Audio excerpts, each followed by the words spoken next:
प्रश्न को देखते हैं। चौथा प्रश्न में कहता है कि 4u² प्लस 8u। तो आप कहिएगा यहाँ पर कि सर इसमें एक गो पद की संख्या तो गायब है। अभी तक जो बनाए हैं तो 3 गो पद वाला बनाए हैं। पहला पद से गुना तीसरा पद में करते थे, यहाँ गुना करने का सिस्टम ही नहीं है। कोई दिक्कत नहीं है, डायरेक्ट कॉमन निकाल के हम इसको बना लेंगे। देखिए कैसे बनाते हैं। यहाँ पर लिखेंगे हल। हल लिखने से आधा टेंशन खत्म, इस प्रश्न का आधा टेंशन खत्म। ठीक है। अब यहाँ पर 4u है तो 4u² प्लस 8u बराबर 0 बहुपद के रूप में था, हम इसको समीकरण के रूप में लिख लिए। अब देखिए यहाँ पर आगे लिखेंगे 4u है और यहाँ पर 8u। तो यहाँ पर 4u अगर मान लीजिए हम कॉमन लेते हैं तो 4u अगर कॉमन लिए तो 4 दूना 8, तो u बराबर u प्लस कितना होगा 2 हो जाएगा। u प्लस कितना हो जाएगा 2 हो जाएगा और बराबर 0। तो 4u बराबर 0 और इस साइड जो है u प्लस 2 बराबर 0। देखिए u है 4 नहीं है, इसको 4 नहीं समझना है, u समझना है। ठीक है। अब यहाँ पर u बराबर ये ऊपर में 0 लिखा जाएगा और बट्टा में 4 हो जाएगा और बराबर यहाँ पर भी अगर u लिखेंगे तो सीधे डायरेक्ट u बराबर प्लस में 2 है, इस साइड जाएगा तो माइनस में 2 हो जाएगा। अल्फा बराबर 0 हो जाएगा और बीटा बराबर -2 हो जाएगा। अब यहाँ पर हम जांच करेंगे शून्यंकों का फार्मूला लगा के सीधे हम डायरेक्ट फार्मूला लिख रहे हैं। यहाँ इसमें अल्फा प्लस बीटा बराबर -b/a डायरेक्ट हम शून्यंकों का योग का फार्मूला लिख दिए। अब देखिए अल्फा का मान कितना है, यहाँ पर अल्फा का मान कितना है 0 प्लस बीटा का मान -2 बराबर -b कौन हुआ यहाँ पर -b जो है 8 होगा। कितना होगा 8 होगा। -b कितना होगा यहाँ पर 8 होगा। तो यहाँ पर हम -b की जगह 8 लिखेंगे।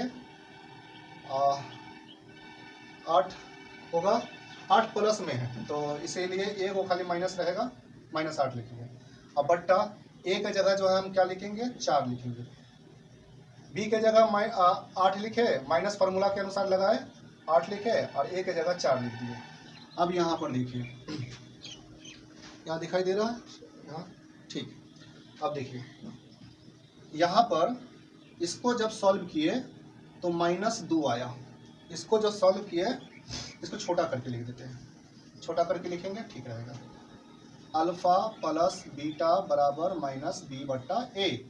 अल्फा का मान कितना है 0 है बराबर प्लस बीटा का मान -2 बराबर माइनस b के जगह -8 लिखा जाएगा, a के जगह 4 लिखाएगा।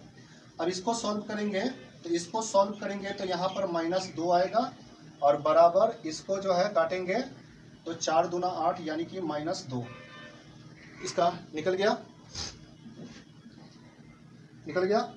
अब यहाँ पर हम क्या करेंगे शून्यंकों का गुणांक करेंगे।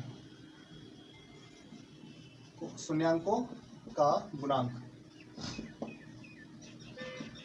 अल्फा इंटू बीटा बराबर c/a। ए बउआ लोग यहाँ पर डायरेक्ट जो लिख दिया, यहाँ पर कंफ्यूज नहीं होना कि कहाँ से ले आए हैं। लिख देते हैं ना तो तुम लोग जो है ना यहाँ पर लिखना पड़ेगा हमको शून्यंकों का योग। अब ठीक है, नहीं लिखेंगे तो कहेगा सर जी जो है कहाँ से लिया है, लिखना पड़ता है। ठीक है। अब देखिए c/a है तो अल्फा का मान कितना, अल्फा का मान 0 है। कहाँ से लाए, ये देखिए अल्फा का मान 0 गुना और बीटा का मान कितना है -2, तो -2 लिखेंगे। बराबर का चिन्ह है, सी की जगह क्या लिखा है आप बताइए। यहाँ पर तो ए है, ई है बी, अब सी क्या है, सी नहीं है कुछ तो 0 है।